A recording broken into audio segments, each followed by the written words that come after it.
हम पढ़ेंगे agricultural chemicals यानी खेती में इस्तेमाल होने वाले फर्टिलाइजर और पेस्टिसाइड्स। सबसे पहले एग्रीकल्चरल केमिकल्स का मतलब समझते हैं। एग्रीकल्चरल केमिकल्स वे केमिकल सब्सटेंस होते हैं जो फसलों की प्रोडक्शन बढ़ाने और फसलों को कीटों से बचाने के लिए उपयोग किए जाते हैं। इसमें शामिल होते हैं फर्टिलाइजर, पेस्टिसाइड्स, हर्बिसाइड्स, फंगिसाइड्स और प्लांट ग्रोथ रेगुलेटर्स। अब इनके मेजर टाइप्स याद रखिए जो एग्जाम में कीवर्ड की तरह पूछे जाते हैं। फर्टिलाइजर में नाइट्रोजन्स जैसे यूरिया, फॉस्फेटिक जैसे डीएपी और एसएसपी, पोटाशिक जैसे एमओपी, एनपीके मिक्सचर और माइक्रोन्यूट्रिएंट्स जैसे जिंक और बोरॉन। पेस्टिसाइड्स में आते हैं इंसेक्टिसाइड्स, विडिसाइड्स या हर्बिसाइड्स, फंगिसाइड्स और रोडेंटिसाइड्स।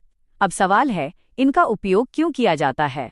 क्योंकि इससे फसल की उपज बढ़ती है, फूड सिक्योरिटी मजबूत होती है और कीटों व बीमारियों से फसल की सुरक्षा होती है।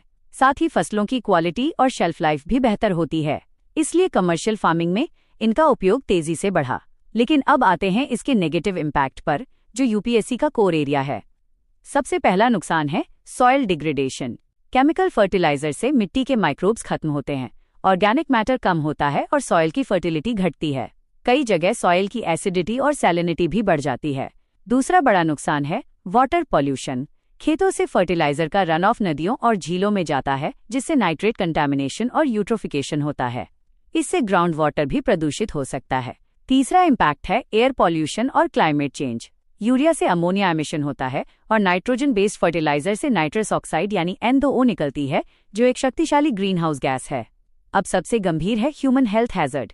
पेस्टिसाइड रेजिड्यूज भोजन में रह जाते हैं, जिससे कैंसर, हार्मोनल इम्बैलेंस और न्यूरोलॉजिकल डिसऑर्डर जैसी समस्याएं हो सकती हैं। किसान बिना सेफ्टी गियर के स्प्रे करते हैं, जिससे पॉइजनिंग के केस बढ़ते हैं। एक और बड़ा नुकसान है बायोडाइवर्सिटी लॉस। पेस्टिसाइड्स मधुमक्खियों जैसे पॉलिनेटर्स को नुकसान पहुंचाते हैं और बेनिफिशियल इंसेक्ट्स व सॉइल ऑर्गेनिज्म को भी खत्म करते हैं। फूड चेन में बायो एक्यूमुलेशन भी हो सकता है। अब इंडिया की खास समस्याएं समझिए। भारत में यूरिया का ओवरयूज बहुत बड़ा इशू है, जिससे न्यूट्रिएंट इम्बैलेंस बनता है, नाइट्रोजन ज्यादा और फास्फोरस पोटैश कम। साथ ही कॉटन और वेजिटेबल्स में पेस्टिसाइड यूज ज्यादा है। नकली और सबस्टैंडर्ड पेस्टिसाइड भी समस्या है। अब गवर्नमेंट इनिशिएटिव्स याद रखें। Neem coated urea, NBS subsidy system और डीबीटी इन फर्टिलाइजर। सॉइल के लिए soil health card scheme, organic farming के लिए पीकेवीवाई और केमिकल फर्टिलाइजर कम करने के लिए पीएम प्रणाम स्कीम। पेस्ट कंट्रोल में इंटीग्रेटेड पेस्ट मैनेजमेंट यानी आईपीएम और बायोपेस्टिसाइड को बढ़ावा दिया जा रहा है।